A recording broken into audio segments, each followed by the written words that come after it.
sairão vencedores dessa luta. Vocês sairão vencedores dessa luta.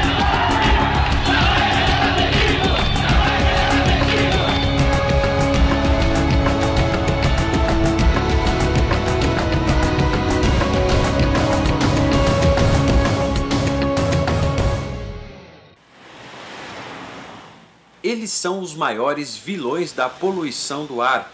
Emitem a maioria das substâncias nocivas à nossa saúde. Só na região metropolitana de São Paulo são 7 milhões de veículos circulando. Para manter o ar em padrões aceitáveis, são feitas inspeções estaduais em carros a diesel. Se você vê que uma pessoa está vindo com um veículo com um estado já bastante deteriorado, então essa pessoa praticamente não faz a manutenção devida que ele tem que fazer a respeito do motor do veículo. Em Santo André, também é realizada uma inspeção municipal 2 vezes por semana. Os alvos da Blitz são veículos com motor desregulado, os que acabam poluindo mais. O carro ele gasta mais, consome mais, né? Não anda direito, né? E fazendo isso daí, ele polui. Ele tem 2 problemas. O primeiro, que diz respeito à saúde pública, é o problema da poluição ambiental, da emissão de fumaça preta. E o segundo problema que ele tem é um problema financeiro, de ordem financeira, que ele tem que enxergar isso também, né? Nós vamos fazer o teste de fumaça preta no seu caminhão, ver o grau de enegrecimento que sai do escape. A fiscal faz uma série de 10 medições para verificar se o veículo está soltando fumaça além do permitido pela lei. E o que é que o agente ambiental ele faz? Ele faz uma comparação desse índice de coloração, né? Essa escala chama-se escala colorimétrica de Ringelmann. E a lei diz que o que estiver até 40%, que seria esse grau de enegrecimento aqui, está dentro da lei, quer dizer, é um padrão de emissão. Até aqui é permitido. Acima disso é que o veículo é autuado. Alguns motoristas seguem no caminho certo. Carro em boas condições recebe sinal verde. A partir da 4ª medição, se o seu caminhão está ok, continua assim para manter o ar puro, tá bom? Outros precisam de atenção e até convencer o dono da frota de que a manutenção é fundamental. Desta vez, este escapou da autuação. A fumaça está muito intensa, ela também polui. Você explica isso pra ele, tá bom? Eu vou pegar de jeitinho, eu vou explicar pra ele. Falar, ou se manda arrumar, uma multa vai ser mais cara. Mas os carros a álcool, a gasolina, também merecem atenção. Algumas peças devem passar por uma revisão a cada 2 anos. Esse é o caso do catalisador, um dispositivo que filtra os gases poluentes, mas dificilmente é feita a troca quando necessária. Eles alegam porque isso é uma coisa que fica muito caro, né? Encarece muito, então o pessoal não faz. Muitos esquecem da importância da qualidade do ar. Obrigatório desde 90 nos carros novos, o catalisador está mostrando eficiência. O avanço da tecnologia automotiva ajudou a suspender o rodízio na região, que aconteceu em 99. Em comparação com o que se tinha na década de 70 e 80, aqui em Santo André e na região metropolitana como um todo, está bem contornado.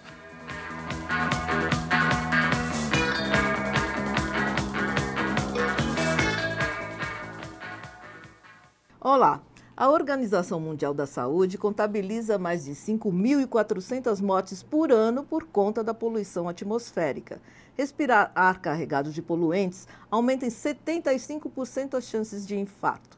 Viver é perigoso, pelo menos nas grandes metrópoles. A natureza não consegue mais vencer sozinha os seus agressores. Estamos chegando ao limite. A poluição do ar é o assunto de hoje do Memória e Contexto. Nossos convidados de hoje são o professor da Fundação Santo André, mestre em Engenharia Ambiental com especialidade em poluição, João Carlos Muciacito, e o especialista em qualidade do ar da CETESB, Jesuíno Romano.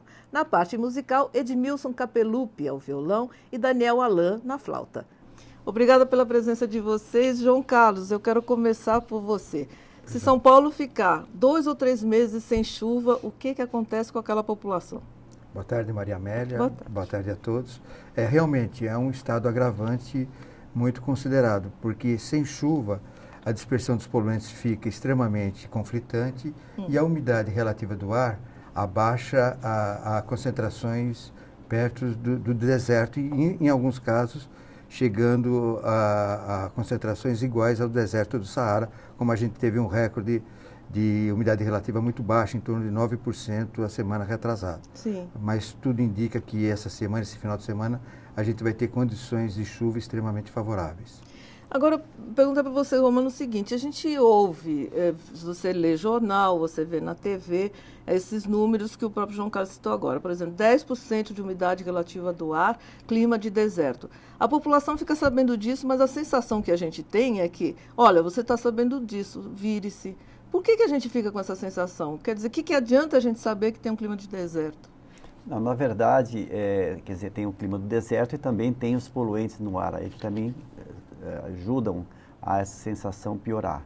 Então, o que se pode fazer nesse período é as pessoas se precaverem na medida do possível, por exemplo, mantendo uma certa umidade dentro de casa, então, por exemplo, mantendo bacias com água e outras coisas, mas que possam, então, essa água evapora internamente, então a sensação fica menos desagradável, não tão forte como no ambiente externo. Então, quer dizer, permanece essa questão, a sensação é de que a gente tem que resolver, a população tem que resolver. Não teria que ter alguma medida, sei lá, talvez proibir carros ou, não sei, medidas governamentais nesse sentido? Não, porque no caso da umidade relativa não tem nada a ver com poluição. É um fenômeno meteorológico natural, então não tem como você atenuar isso daí, no sentido de controlar alguma coisa e modificar. Agora, a poluição assim forte, como a gente conhece, quem vive em São Paulo, é característica de grandes metrópoles? Sem dúvida nenhuma. A gente, não só o caso aqui em São Paulo, como Londres, Paris, né? Enfim, essas grandes metrópoles. A cidade do México sofre intensamente com o problema da poluição. Santiago do Chile, né? Sim. Existem, evidentemente, situações que a gente pode e deve, né? Trabalhar em cima disso, estudar em cima disso, e o poder público tem essa sua função, né? Digamos, se a gente tivesse rios menos poluídos, a gente teria uma taxa de evaporação maior, a umidade relativa seria maior. Se a gente tivesse uma cidade mais arborizada, existe um fenômeno, né, das árvores, né, que se chama evapotranspiração. Quanto mais árvores a gente tiver, então mais quantidade de umidade a gente teria na atmosfera, e isso amenizaria, não chegaria em torno de umidade ideal, mas com certeza 9% é muito baixo. Então, eu acho, não só o poder público estadual, mas o poder público municipal incentivando parques, jardins, né? Mais árvores, né? Mais vegetação nas cidades, sem dúvida nenhuma, amenizaria e muito essa questão da umidade relativa e também um pouco da poluição do ar. E quais são essas cidades que você citou? Têm o mesmo nível, tem um nível semelhante de poluição com relação a São Paulo, por exemplo? Você falou de Paris, Nova York, a gente não tem essa sensação de que Paris tem esse nível de poluição que tem São Paulo, por exemplo. Não, sim, isso é muito semelhante à concentração de poluentes, né? A gente ainda tem uma prerrogativa muito interessante, porque ainda nós temos uma frota híbrida, né? Ou seja, nós aqui, né, utilizamos álcool, e é um dos componentes muito interessante no controle da poluição, na emissão de poluentes atmosféricos. Nessas cidades, não. Nessas cidades utiliza muito pouco o álcool, né? Principalmente o metanol, né? Utiliza assim, mais gasolina e diesel. Então, essa particularidade em termos de poluição do ar, acho que a grande São Paulo, a grande metrópole brasileira, tem essa prerrogativa melhor. Agora, a poluição tem a ver com pobreza ou com desenvolvimento ou com os dois nessas grandes cidades? Tem a ver com os dois no seguinte aspecto. Em termos de recursos, ou seja, que é uma cidade mais motorizada, por exemplo, ela emite mais poluentes no caso de emissões veiculares.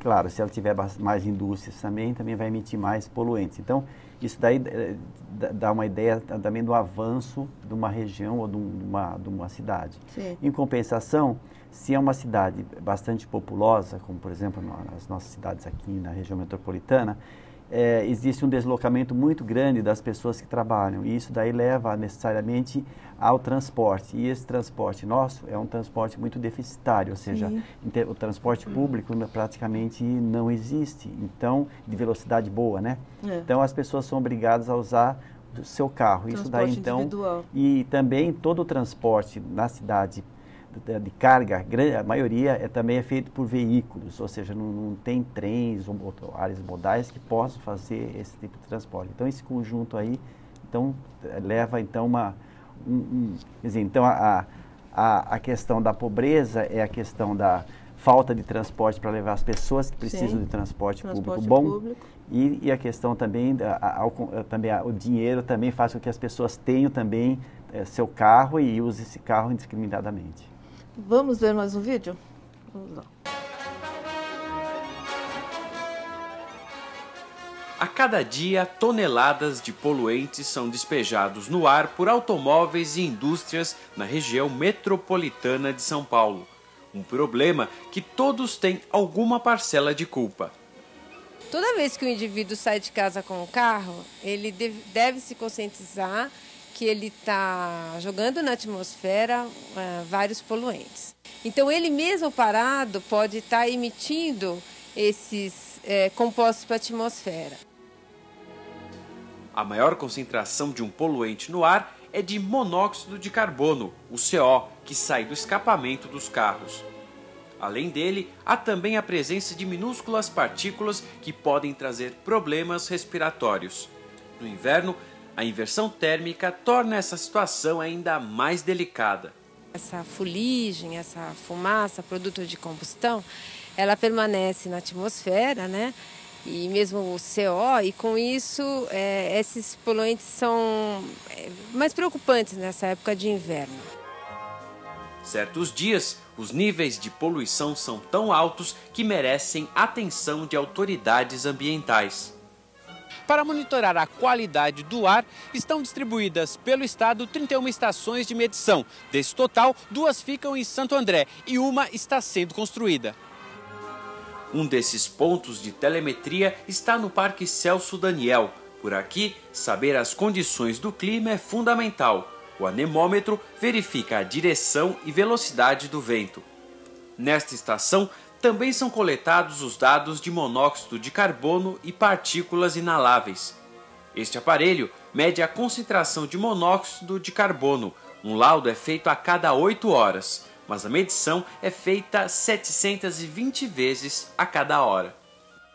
Quando nós temos a hora cheia, que nós falamos, quando ele completa a hora, ele emite uma média e a central lá em São Paulo chama essa estação via modem e esse dado vai automaticamente para a central e nós temos então a qualidade aqui da estação Santo André Centro. Né? Já esse outro equipamento mede um material que ninguém vê, mas que está presente no ar.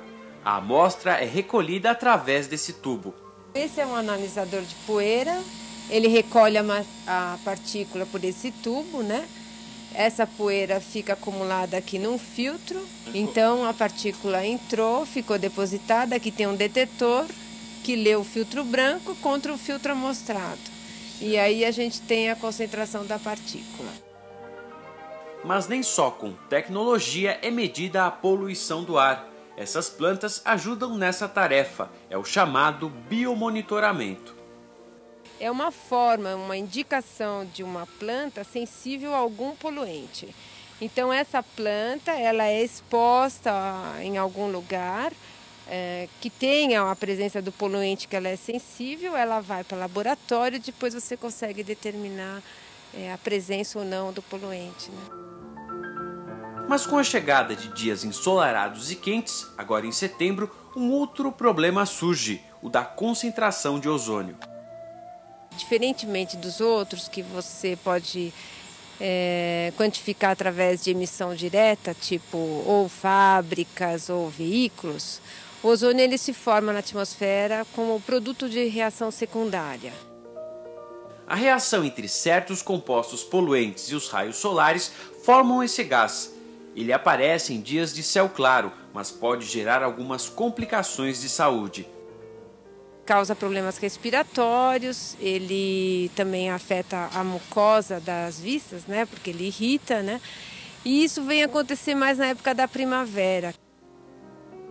Por isso, nos próximos meses, devemos ficar atentos na hora de praticar esportes. Nos parques, a concentração costuma ser maior. A gente recomenda que para as pessoas assim, que deixem de praticar esporte em dia assim, com esse tipo de dia claro, com sol, principalmente na hora do almoço ou à tarde. Mas cada um pode dar uma contribuição para melhorar a qualidade do ar. Basta apenas mudar alguns hábitos. Andar um pouco mais a pé, deixar o carro em casa para ir na padaria, eu acho que é muito, muito importante. Good day, sunshine. Good day, sunshine. Good day, No inverno a gente tem concentração de poluentes, na primavera problemas respiratórios. Estamos num beco sem saída? Não, de forma alguma. Eu acho que as técnicas estão aí para serem resolvidas. Antigamente, na década de 70 e 80, nós tínhamos concentrações bem mais altas de monóxido de carbono como hoje. Sim. As novas tecnologias de queima de combustíveis nos automóveis melhorou e muito isso. Acontece que o fluxo de automóveis é muito grande. Sim. Então, uma pequena quantidade de monóxido de carbono emitida por uma fonte difusa, que nós chamamos, né, um automóvel, é praticamente nada. Agora, você imagina milhares de automóveis saindo há muito tempo. Né? Milhões de automóveis saindo há muito tempo. Aproveitando um pouco o gancho da pergunta do Jesuíno, eu queria responder o seguinte, que pobreza traz, sim, grandes problemas de poluição, sim. Sem dúvida nenhuma. A gente vê a frota aqui da Grande São Paulo, ela tem em média 8 anos de idade, mas se a gente pegar a frota brasileira, ela tem em média 15 anos de idade. Sim. Então, ou seja, a gente tem carros ainda a carburação, então a queima é muito deficitária. Então nós temos ainda combustível não queimado lançando na atmosfera por conta dessa péssima queima. O que eu quero dizer, as tecnologias estão aí, estão favorecendo a que tem mais dinheiro e as pessoas mais pobres, por conta, como o Jesuíno falou, de um transporte coletivo deficitário, têm que sair de casa utilizando motocicleta, às vezes, com uma manutenção mal regulada ou falta de manutenção, assim por diante. Mas tem perspectivas. Eu vou te interromper um pouquinho, Romano, só para a gente colocar música no nosso bate-papo. Prazer em recebê-los aqui, Edmilson, Daniel. Eu quero perguntar uma coisa para vocês. Papo de Anjo continua em dia ou como é que está esse grupo do qual vocês fazem parte? Ele está adormecido, né? A gente se encontra de vez em quando, toca um pouco, mas é que são 6 pessoas, aí houve uma dispersão natural, né? Aí e hoje você está fazendo mais o que, Edmilson? É a vida de músico, dar aula, gravar, produzir, arranjar, a gente toca com um artista, outro. A vida de músico... Na batalha. Na batalha, sempre na batalha. E você, Daniel? Eu também, né? Mais ou menos essa vida de músico. Eu toco na Orquestra Jazz Sinfônica. Sim. E toco com o Antônio Nóbrega, juntamente com o Edmilson. Dá aula na Tom Jobim? Dá aula... Não estou mais dando aula lá, não. Mas dou muita aula particular e tal, né? Correria. Correria. Sempre. Juntos vocês têm feito alguma coisa, não sendo Papo de Anjo? Então, a gente tem trabalhado esses últimos meses em alguns shows, eventos, e a gente se conhece há muitos anos, então a gente está até pensando em gravar alguma coisa, porque tem umas composições minhas, o Daniel também toca bonito, a gente tem uma afinidade musical muito boa. Então, e o que vocês vão mostrar para a gente desse encontro de vocês de tantos anos? É uma composição minha chamada Na Banguela. Vamos lá.